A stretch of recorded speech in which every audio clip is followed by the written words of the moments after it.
بسم اللہ والصلاة والسلام علی رسول اللہ وعلی آلہ واصحابہ اجمعین۔ انسان کی زبان اور انسان کے ہاتھ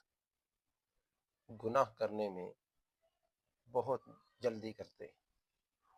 اور بندہ مومن اور مسلم کی جو شان بیان ہوئی ہے، حضور سرور کائنات صلی اللہ علیہ وسلم نے جسے مسلمان کہا ہے، اسے فرمایا ہے جس کی زبان ہاتھ سے لوگوں کی جان، لوگوں کی عزت، لوگوں کی آبرو محفوظ رہے۔ ایک مقام فرمایا المسلم من سلم المسلمون من لسانہ و یدہ، مسلمان وہ ہے جس کے ہاتھ اور جس کی زبان سے دوسرے مسلمان سلامت رہے۔ اور ایک مقام پر فرمایا المؤمن من امنہ الناس علی دمائہم و اموالہم، مؤمن وہ ہے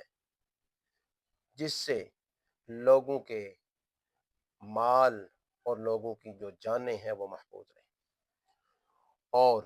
ایک مقام پر تو آپ سرور کائنات صلی اللہ علیہ وسلم نے کمال ایمان کی نفی فرماتے ہوئے فرمایا لا یؤمن احدکم حتی یحب لاخیہ ما یحب لنفسہ، فرمایا تم میں سے کوئی بھی کامل مومن نہیں ہو سکتا یہاں تک کہ اپنے بھائی کے لیے بھی وہی پسند کریں جو اپنے لیے پسند کرتا ہے۔ ہم شریعت مطہرہ آقا علیہ الصلوۃ والسلام کے فرامین سے بہت دور ہونے کی وجہ سے ایسی اخلاقی برائیوں کے اندر مبتلا ہیں کہ ہمارے نزدیک شاید وہ برائیاں ہی نہیں۔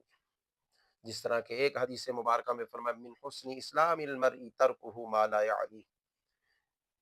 آدمی کے اسلام کی خوبیوں میں سے ایک خوبی یہ ہے کہ وہ لا یعنی، بیکار اور بے فائدہ کاموں کو چھوڑ دیتا ہے۔ اور ہمارا پورا پورا دن اور پوری پوری رات ایک مسلم کہلانے والے شخص کی ان چیزوں میں گزر جاتی ہے جن کا نہ کوئی فائدہ ہے، نہ فائدہ دینے والی ہیں، نہ دین میں، نہ دنیا میں نہ آخرت میں کوئی فائدہ دینے۔ اس لیے ہمیں چاہیے حضور سرور کائنات صلی اللہ علیہ وسلم کے فرامین کو سامنے رکھیں اور وہ برائیاں نہ کریں جو ہو جاتی ہیں اور ہم انہیں برائی بھی نہیں سمجھتے۔ کسی کو ٹارچر کرنا، کسی کو نشانہ بنانا، کسی پر الزام تراشیاں کرنا، کسی کو برے القابات دینا اور اپنی زبان اور اپنے ہاتھ سے دوسرے مسلمان کو نقصان پہنچانا، یہ ایسی برائی ہے جو بندے سے کمال ایمان بھی چھین لیتی ہے۔ اللہ تعالی عمل کی توفیق عطا فرمائے۔